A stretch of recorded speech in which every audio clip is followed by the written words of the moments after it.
Bon, coucou les filles, je vais vous montrer comment on sert du chariot intarsia aujourd'hui. Je vous ai pas encore fait la vidéo pour le chariot mousse parce que j'ai des soucis avec le chariot. Donc il faut que j'arrive à le passer sur une machine qui convienne parce que il veut pas passer sur mes machines. Donc j'ai essayé sur 2, 3 et j'ai un souci. Donc il faut que je règle le souci avant de vous faire la vidéo.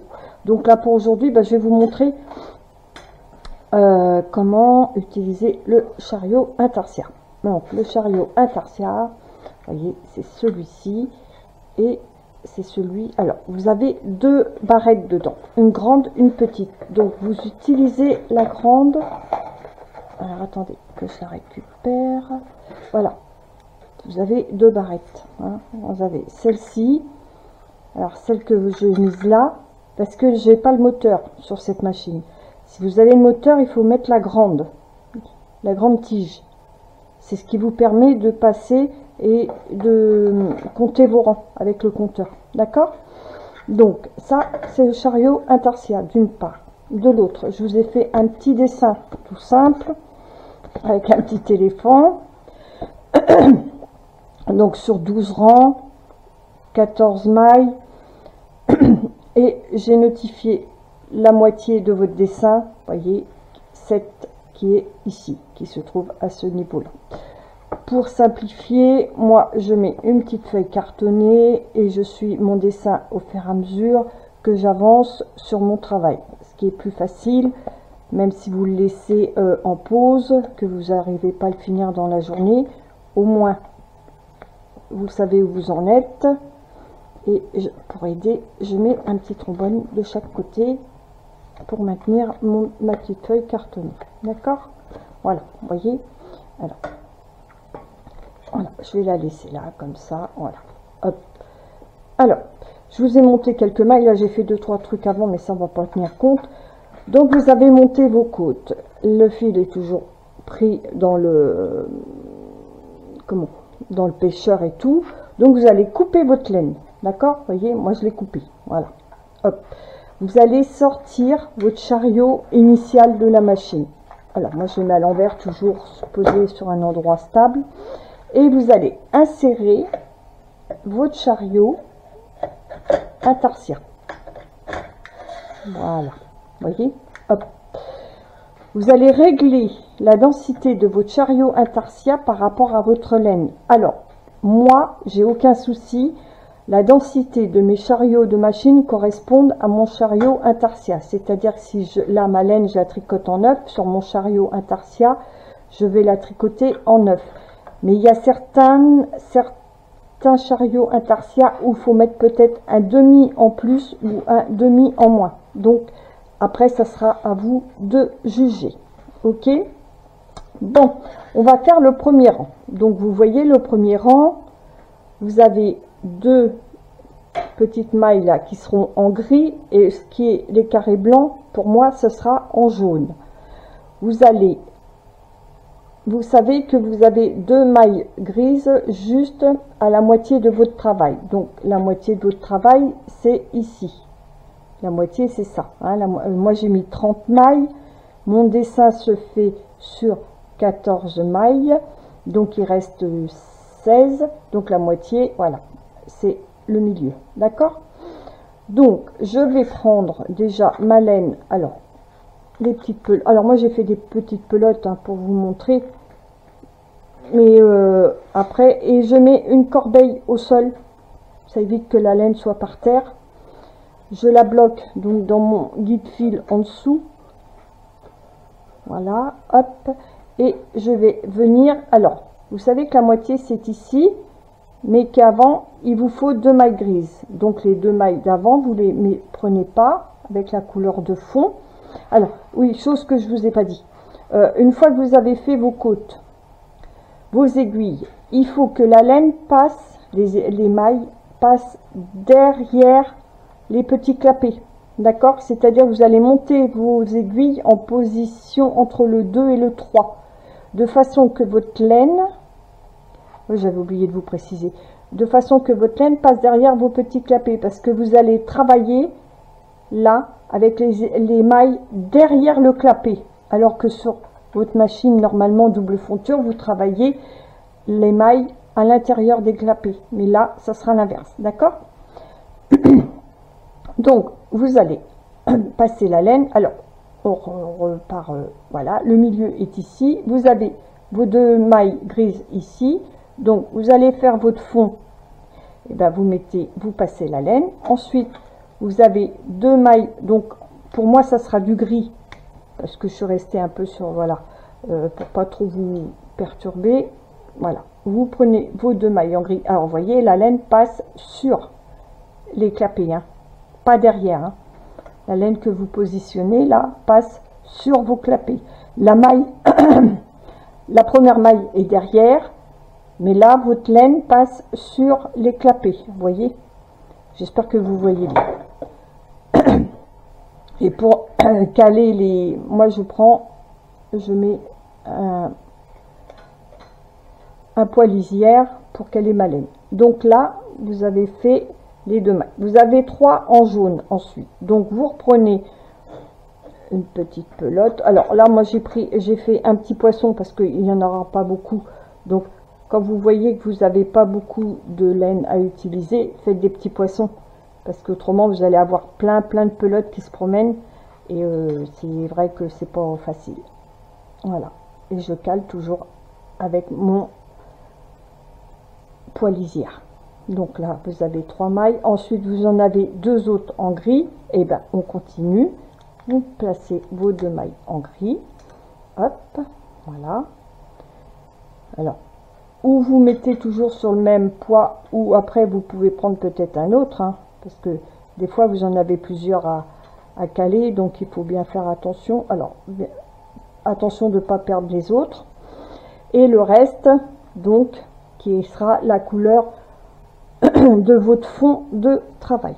Ok, donc là je passe ma laine, j'espère que vous voyez bien ce que je vous fais.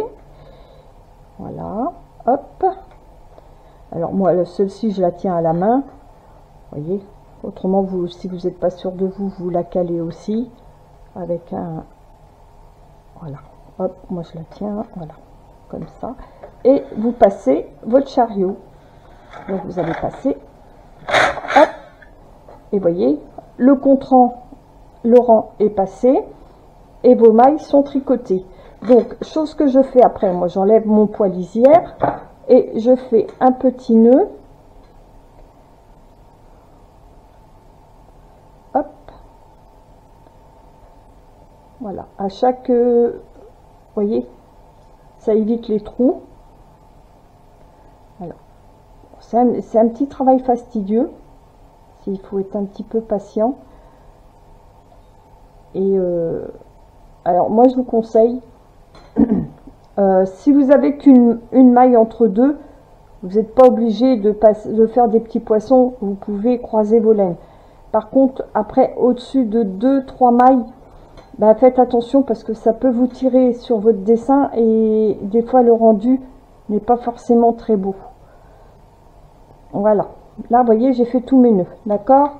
Je débloque mon petit fil que j'avais mis dans le guide fil et je fais de même pour le fil de départ, comme ça je suis sûre que rien ne se sauve. Voilà, alors hop, voilà. Donc là on va faire le deuxième rang. Donc le deuxième rang, voyez, vous allez descendre d'un rang, hop, voilà. Et alors moi ce que je fais, le premier rang j'ai mis un petit coup de crayon, le deuxième rang je remets un petit coup de crayon, et je sais que je vais dans ce sens là, d'accord. Quand vous faites votre trait à gauche, vous allez par là, donc votre chariot est bien placé, et ainsi de suite. Comme ça, ça vous aide si vous laissez votre travail en attente. Alors on vous dit donc vous allez faire les 2 mailles grises toujours au même endroit que le premier rang, d'accord. Vous avez les 3 mailles, moi c'est jaune en l'occurrence, le fond toujours pareil, et les 2 mailles à côté exactement la même chose. Donc on y va. Alors on a dit on fait les 2 premières mailles grises pareil. Voilà, alors vous voyez, moi alors quand vous allez passer votre laine. Voyez, la laine qui vient de gauche va passer par-dessus la laine grise. C'est-à-dire que ça vous croise vos laines. Et c'est ce qui vous évite d'avoir un trou quand vous faites vos dessins. Voyez, je reprends l'autre des 3 mailles jaunes donc qui sont au milieu. Voyez, je passe la laine en dessous et ensuite par-dessus. D'accord? Je fais la même chose pour la deuxième patte de mon éléphant. Voyez, la laine qui va revenir après passe par-dessus. Et non pas, vous ne faites pas ça, et après vous faites ça, comme ça. Non, il faut qu'elle passe par-dessus. Sinon, vous êtes sûr, vous avez un trou. Alors, vous reprenez votre laine. Voilà, la jaune, hop, passe par-dessus la laine grise qui va venir après prendre vos 2 aiguilles. D'accord? Voyez, vos laines sont toujours croisées. Alors, ensuite, on vous dit deux mailles. Hop. Alors, si vous regardez le dessin, vous avez 2 mailles jaunes et ensuite 3 mailles grises. Alors, on fait les 2 mailles jaunes. On va faire 3 mailles grises, donc on va reprendre un petit poisson. On fait les 3 mailles grises qu'on cale avec un poids lisière. Voilà, moi je l'attache comme ça. Et vous reprenez une pelote de jaune pour faire la fin de votre rang.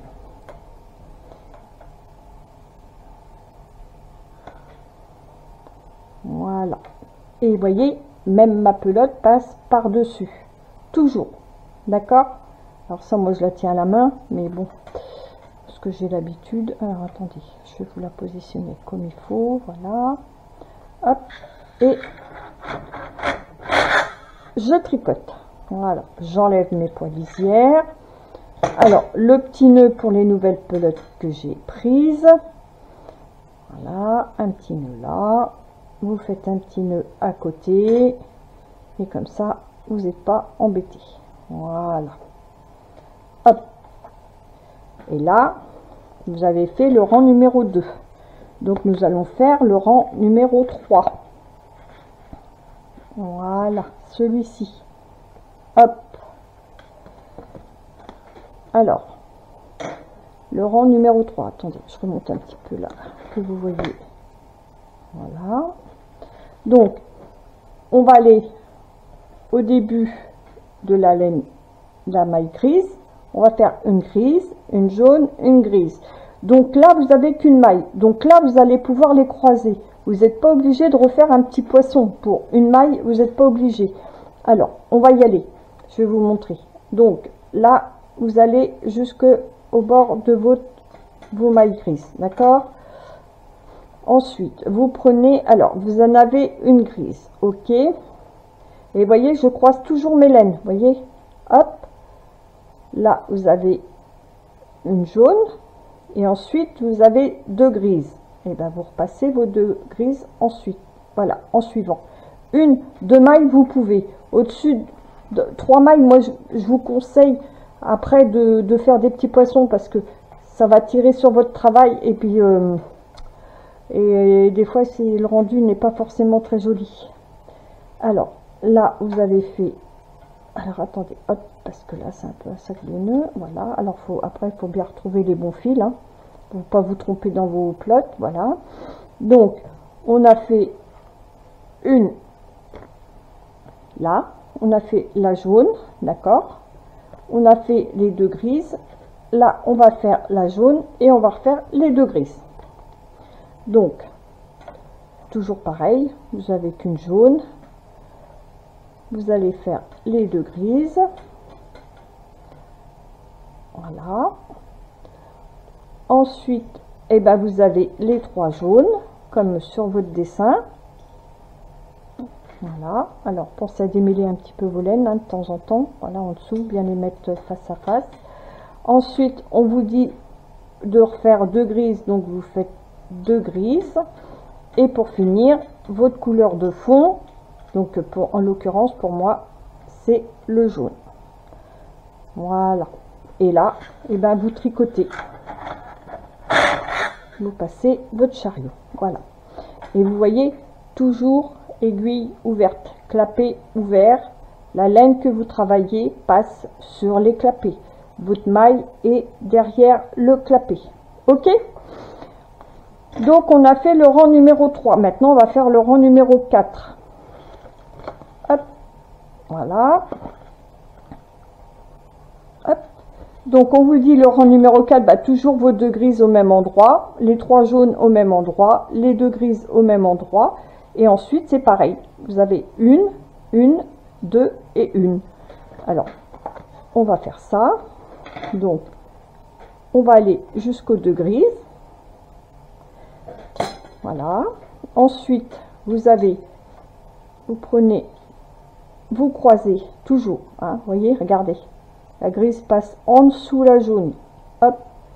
Voilà. Ensuite, vous passez votre jaune. Alors, des fois, ben oui, il faut démêler. Mais ça, c'est le b.a.-ba de la tarsia. Voilà, vos 3 jaunes. Ensuite, vous refaites vos 2 grises. On vous dit une jaune, et ben vous faites une jaune.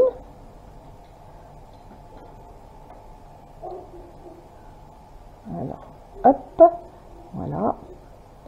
Ensuite, alors là, on a fait la jaune. Ensuite, on vous dit une grise. Donc, vous pouvez reprendre le même et faire la grise avec. Voilà. On vous dit de faire 2 jaunes. Et ben, vous pouvez toujours continuer puisque vous avez fait qu'une et une, vous voyez, sans être obligé de reprendre des autres poissons. Voilà. Et pour finir, une grise. Donc, vous allez rechercher le dernier gris, voilà, celui-ci, que vous avez utilisé tout à l'heure, que vous passez dessus et vous faites la maille qui reste en gris. Vous reprenez alors le dernier, voilà, la dernière laine qui vous permet de faire le fond de votre pull ou de votre ouvrage, hein, voilà, et vous tricotez. Voilà, et vous voyez là, celle que j'ai croisée, une et une, ça tire pas dessus. Si vous prenez trop de mailles, des fois ça tire, et c'est vrai que c'est pas beau parce que le rendu fait un peu tirer au niveau de vos mailles et ça vous fait légèrement des trous. Voilà, là on a fait le rang numéro 4. Alors on continue notre petit éléphant. Voilà, donc je fais un petit trait, je sais que je fais ce rang là. Donc le rang là, 2 mailles en grise, donc en partant d'ici, donc on va faire 2 mailles en grise, une maille en jaune. Ensuite vous avez quelques mailles en grise, une petite maille en jaune par ici et une maille en grise pour finir. D'accord? Alors si vous avez le petit dessin, c'est bien parce qu'au moins vous pourrez vous repérer. Alors, donc on a dit, on va jusqu'à la première maille qui est en gris. On prend 2 mailles en grise, ensuite une maille en jaune. Alors, vous avez la laine de tout à l'heure du rang d'avant qui est à côté que vous pouvez prendre, une maille en jaune. Alors attendez, surtout voilà, prenez bien les bonnes aiguilles, voilà, une maille en jaune. Ensuite vous avez 2, 4, alors 2, 4, 5, vous avez 5 mailles en grise. Donc vous prenez la laine 2, 4, 5 mailles en grise. Ensuite vous en avez une en jaune qui est ici, donc toujours vous faites toujours suivre votre laine. Ensuite en gris vous en avez 3, donc 1, 2, 3. Et pour finir votre laine de fond, donc en l'occurrence pour moi c'est du jaune, hein, je le répète, mais bon voilà, et vous tricotez. Voilà. Oui, alors des fois ça coince un petit peu, des fois c'est la laine ou bon, c'est pas méchant, voilà, vous faites attention. Voilà, vous voyez, ça avance. Et on continue. Donc le rang d'après, hop, c'est celui-ci. Donc vous avez 2 mailles avant en gris et une maille en plus par rapport aux 3 qui sont là. D'accord? Alors, on fait, hop, 2 mailles avant en gris. Donc qui vont tomber sur la couleur du fond. Donc 2 mailles en grise, 2, 4, 6. Alors 2, 4, 6. 2, 4, 6. Donc 4, 6, c'est bon. Ensuite, vous avez 2 mailles en jaune et vous avez 3 mailles en gris. Alors là, ça va, vous avez que 2 couleurs. Mais des fois, vous avez 4, 5, 6 couleurs, voire des fois plus. Donc, c'est à vous de faire vos poissons, de faire attention à vos pelotes et tout. Voilà. Et on tricote le rang. On est au rang numéro 6. D'accord? On a déjà fait la moitié du travail. Donc, je continue. Donc, la même hauteur, vous prenez 2, 4, 5 grises, une jaune, 4 grises. Alors, à la même hauteur, hop, vous passez toujours votre laine dessus sur vos aiguilles, vous croisez vos laines, voilà, et vous faites 2, 4, 6,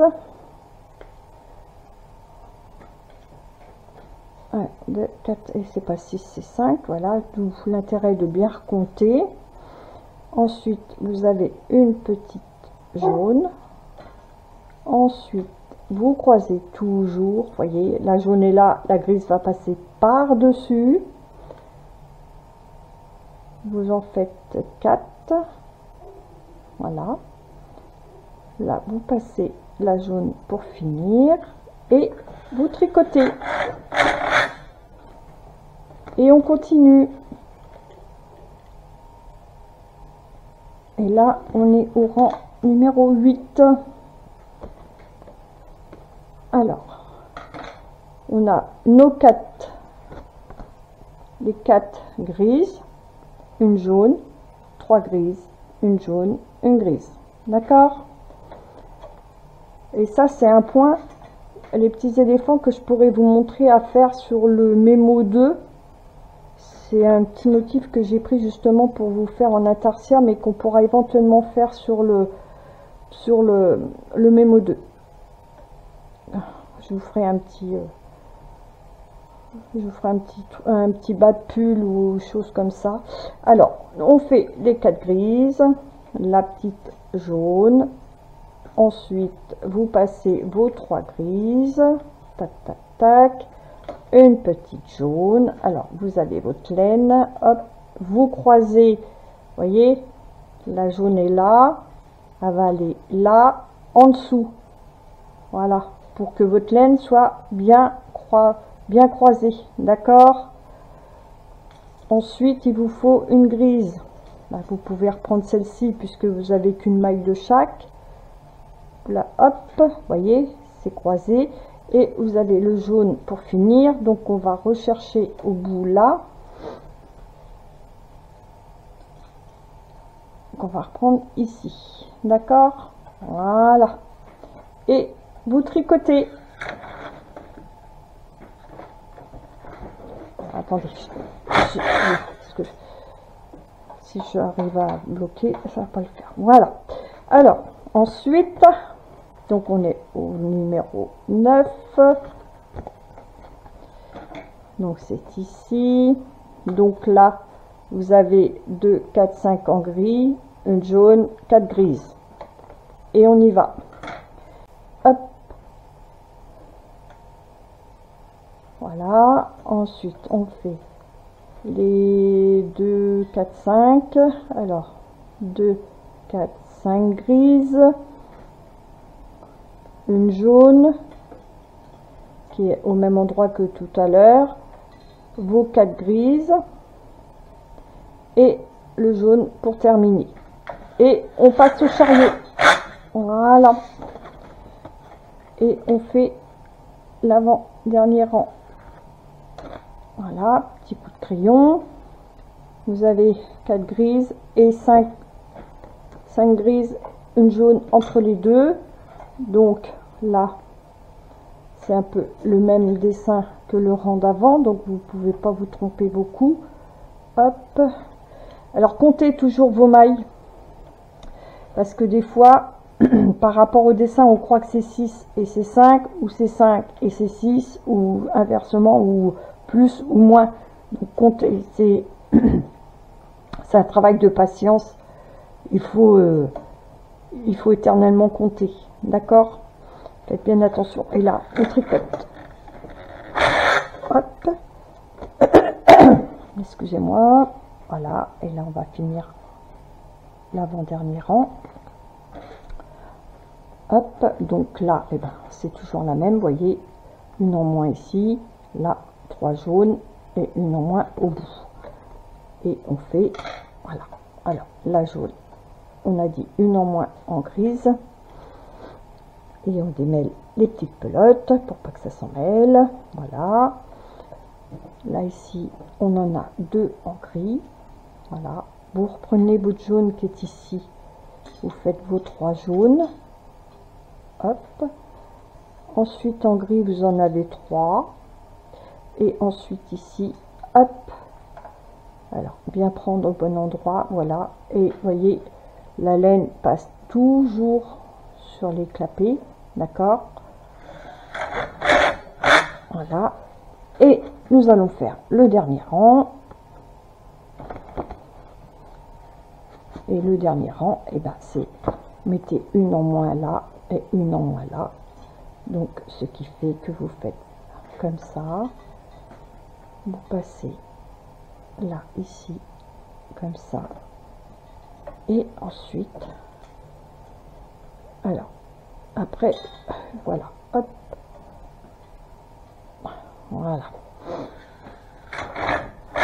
Donc, je vais vous retricoter quelques rangs, moi, pour vous sortir et vous faire voir ce que ça rend.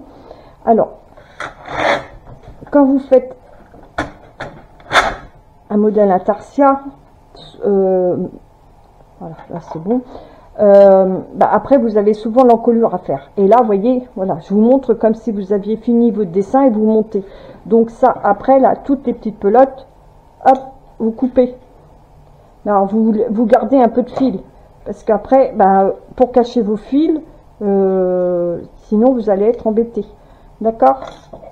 Là vous coupez aussi, et je vais vous sortir le travail. Alors je vais peut-être même l'arrêter, ce sera peut-être mieux. Je vais l'arrêter, donc je vais vous passer les mailles derrière, les aiguilles pour l'arrêter, comme ça on verra mieux le travail. Alors là c'est à petite échelle ce que je vous montre là.